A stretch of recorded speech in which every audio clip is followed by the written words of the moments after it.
How many times have you looked at yourself and thought, I need to change this about me? How many silent nights carried the weight of self-criticism disguised as self-improvement? You don't need to fix yourself. You just need to embrace yourself. The phrase sounds simple, almost obvious, but there's a depth to this idea that few dare to explore, because accepting it changes everything. There's a hidden truth behind our perfectionism, a silent cycle that traps us between the desire to become better and the constant feeling of never being enough. And perhaps what hurts the most is that this cycle feels fair. After all, who could question the desire to evolve? But what if the problem isn't in the search itself, but in the way we look at ourselves while searching? What if what we call personal growth is actually a sophisticated disguise for the rejection of our inner woman? In this video, you'll be guided through a journey where self-criticism, healing, and acceptance walk side by side. Not with empty promises, but with reflections that touch the most human parts of us. Because the answer you're looking for may not be where you always imagined, and what will be revealed here has the power to transform the way you relate to your own story. Who looks outside, dreams. Who looks inside, awakens. Carl Jung. There's a specific kind of silence, the one that echoes after a mistake. It's the invisible sound of self-criticism. And it doesn't come shouting, it whispers. It sneaks in among seemingly rational thoughts. You could have done better. It wasn't enough. You failed again. And that's where the cycle begins, because the mind, trained to seek patterns, turns these whispers into absolute truths. And without realizing it, you stop trying to do right out of love and start trying not to mess up out of fear. In this context, perfectionism disguises itself as a virtue. It wears the mask of excellence, high performance, willpower. But behind this admirable appearance, it hides a silent and ruthless demand to never make mistakes, never hesitate, never disappoint. What few people understand is that this pursuit isn't about becoming better. It's about avoiding the pain of not being accepted, especially by yourself. It's like running across a frozen lake, afraid that any misstep will break the ice. The constant tension, the constant fear, and deep down, the quiet certainty that eventually it will give way. Because as much as self-criticism seems like an ally to growth, it comes at a steep price: the destruction of self-acceptance, of humanity, of the inner woman who just wanted to be heard. Each internal criticism isn't just an observation, it's a blow to self-esteem. And the cruelest part? Many of these criticisms aren't even yours. They were inherited, shaped by external gazes, social expectations, painful experiences. And you, thinking you were just being fair to yourself, ended up echoing voices that were never your own. In this cycle, perfectionism convinces you that love, even self-love, must be earned. That only after reaching an improved version of yourself will you be allowed to rest. But that rest never comes, because the bar always rises, the standard always shifts, and peace keeps being postponed. But there is one detail that changes everything. Acceptance doesn't transform who you are. It transforms the way you relate to who you are. Carl Jung. When we look at this cycle with gentler eyes, we realize that healing isn't about defeating self-criticism, but about listening to it with compassion, asking where it came from, why it's here, and maybe, just maybe, discovering that it once showed up to protect you, but forgot how to hold you. This is where so many people get lost. They think they need to fix themselves, when in reality, they need to embrace themselves, because there's no healing in fighting your own essence. True transformation is born from radical acceptance, a place where light and shadow don't compete. They coexist. But this leads us to something even deeper. Until you make the unconscious conscious, it will direct your life, and you will call it fate. Carl Jung. There is a silent narrative that lives deep in the minds of many women, the belief that they are broken, as if there's something within them that must be fixed before they can deserve love, peace, or belonging. This idea doesn't come from a single moment. It is built, piece by piece, by judging eyes, wounding words, and experiences that leave marks deeper than we dare to admit. It's an invisible pain because it's rarely spoken aloud, but it reveals itself in the details, in how we hesitate when receiving a compliment, how we shrink when we make a mistake, or how we feel guilty for resting. The feeling of being broken is not about an actual flaw. It's about a disconnection from our own essence. And that disconnection hurts, because we weren't meant to live apart from who we truly are. So often we confuse suffering with defect.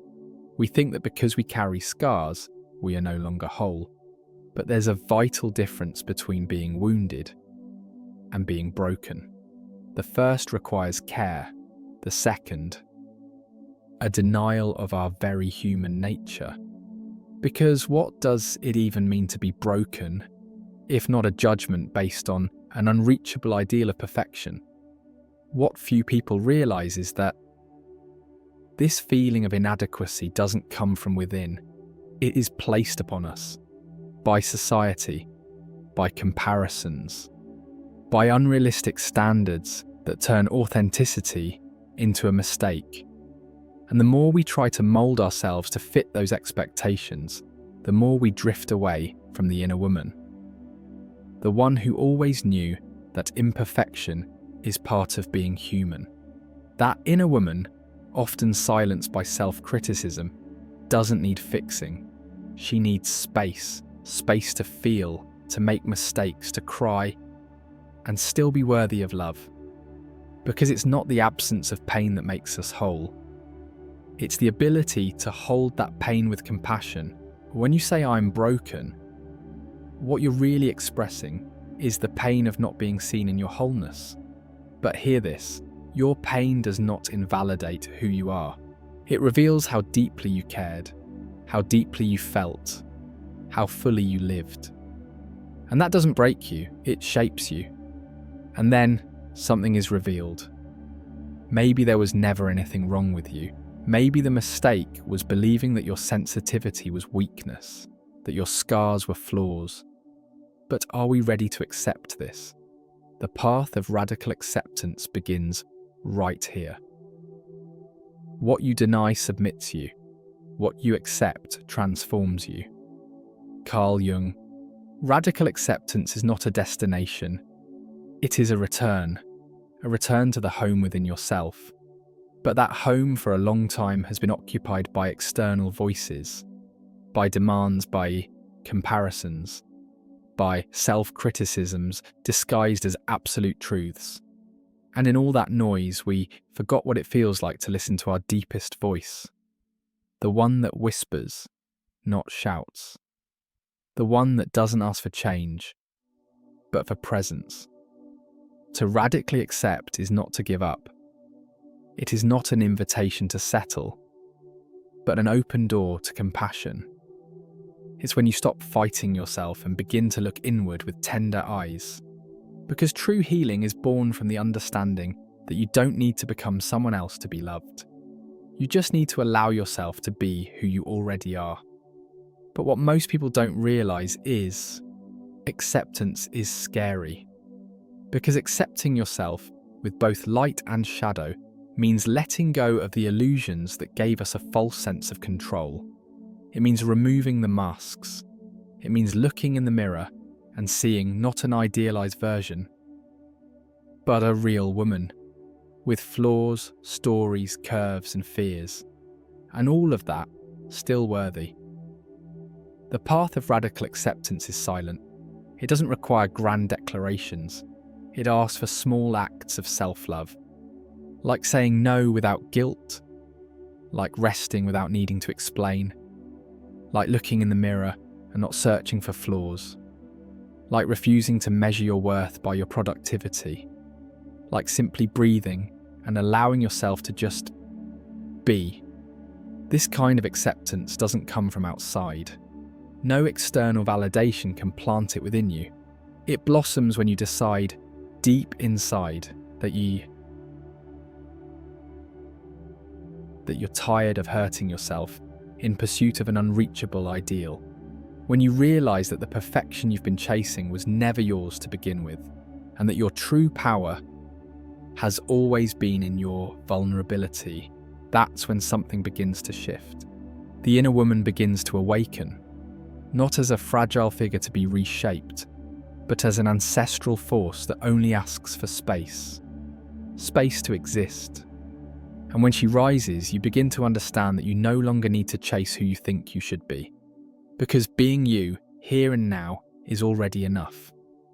And then, something begins to heal, not because the pain disappears, but because it is welcomed, because you stop hurting yourself trying to fit in and start expanding by being who you are. And in this space of expansion, true transformation is born. But this leads us to something even deeper. No one becomes enlightened by imagining figures of light, but by making the darkness conscious. Carl Jung. You are what you do with what was done to you. Carl Jung. Wholeness is not about being constant, not always balanced, not always at peace. Wholeness is wild, pulsing, imperfect, perfect. It's accepting that within us coexist both light and shadow, and that both are essential parts of the same being. There is no completeness where there is self-rejection, and still, how many times have we tried to erase what we didn't understand within ourselves? The shadow is not evil. It's the wounded part that was never given permission to exist. It's the inner child who learnt to hide her anger, jealousy, envy, fear, just to be loved. But everything that is repressed doesn't disappear.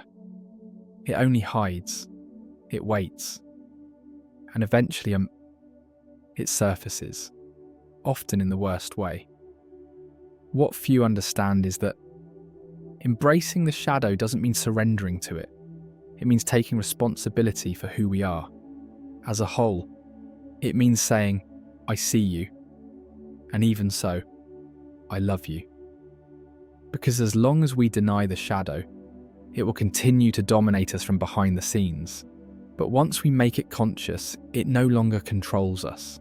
It begins to teach us. The inner woman we awaken through radical acceptance only finds true strength when she also acknowledges her darkness. Not to get lost in it, but to understand it. Because pain carries messages. Anger defines boundaries. Sadness reveals truths. Fear brings wisdom. Every emotion, no matter how uncomfortable, is an invitation to self-discovery and to healing. To integrate light and shadows, to stop living at war with yourself. It's accepting that you can be loving and firm, gentle and wild, calm and furious. It's allowing yourself to be plural, without apologizing for it. Because the beauty of the soul doesn't lie in uniformity. It lies in the authenticity of all that it is. This journey is not easy. It requires courage. The courage to face what was ignored, silenced, hidden. To embrace parts of yourself you may have learned to reject. But it's precisely in this courage that freedom begins to bloom. Because when nothing needs to be hidden anymore, everything can finally be lived. And that's when the true inner woman begins to dance, no longer torn between what she should feel and what she actually feels, but whole, present, connected to her essence. And this dance follows no rules. It pulses with the truth of the moment, with the acceptance of what is, with the awareness that there is nothing in you that needs to be erased for you to be loved.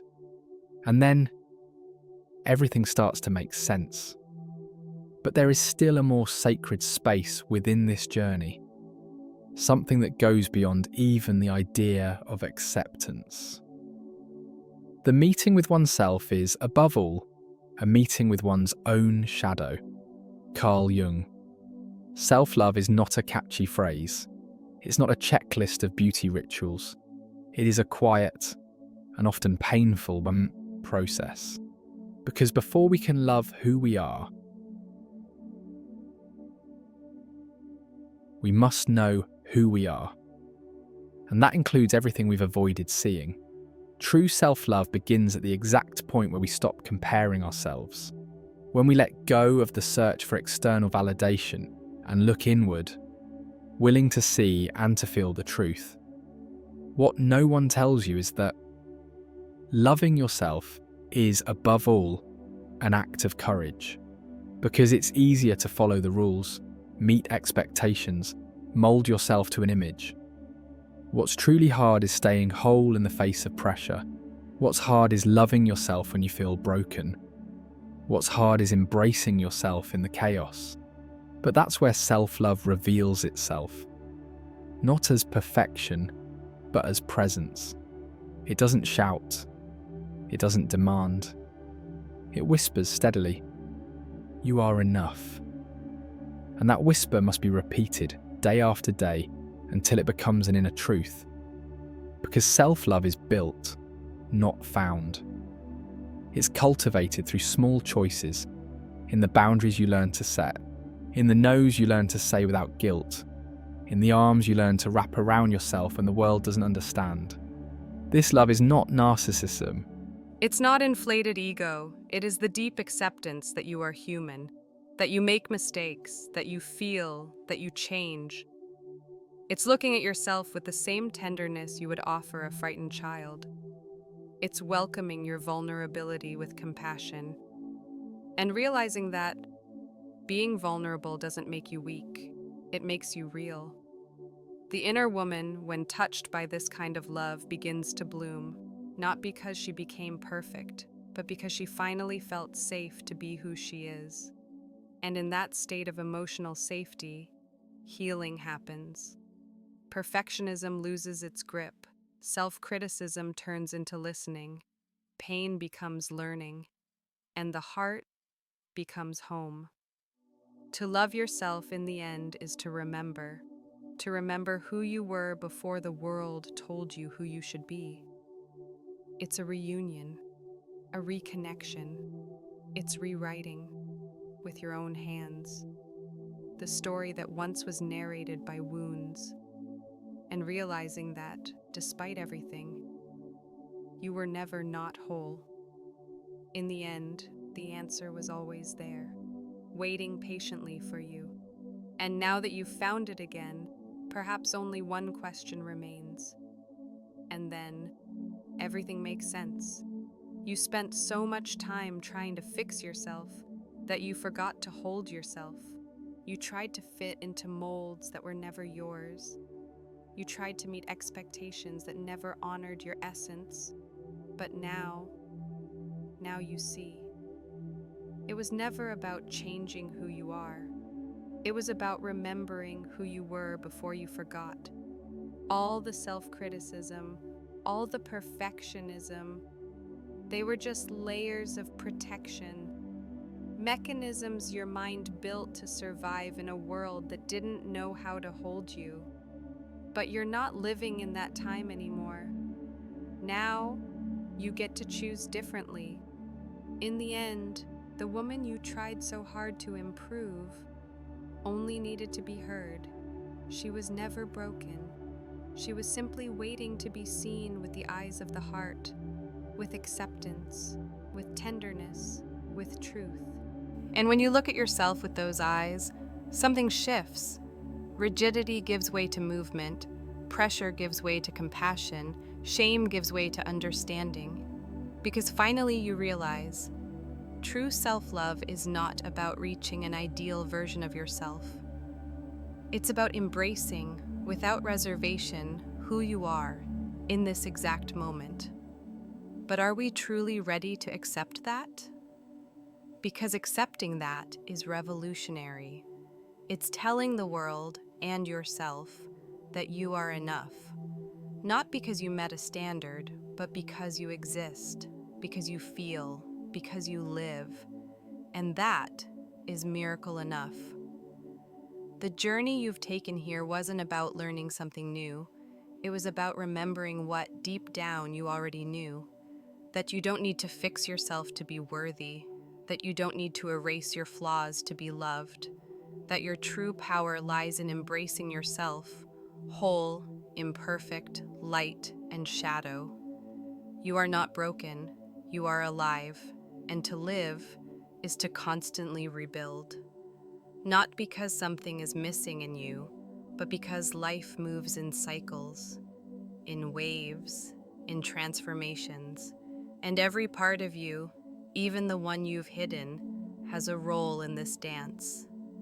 Now is the moment to take the first step. Start today. When self-criticism shows up, choose compassion. When perfectionism knocks, choose acceptance. And when fear screams, listen, but do not bow. Breathe, embrace yourself. And then tell me in the comments, which part of this reflection resonated with you the most? Or maybe, which part of yourself are you ready to reconnect with?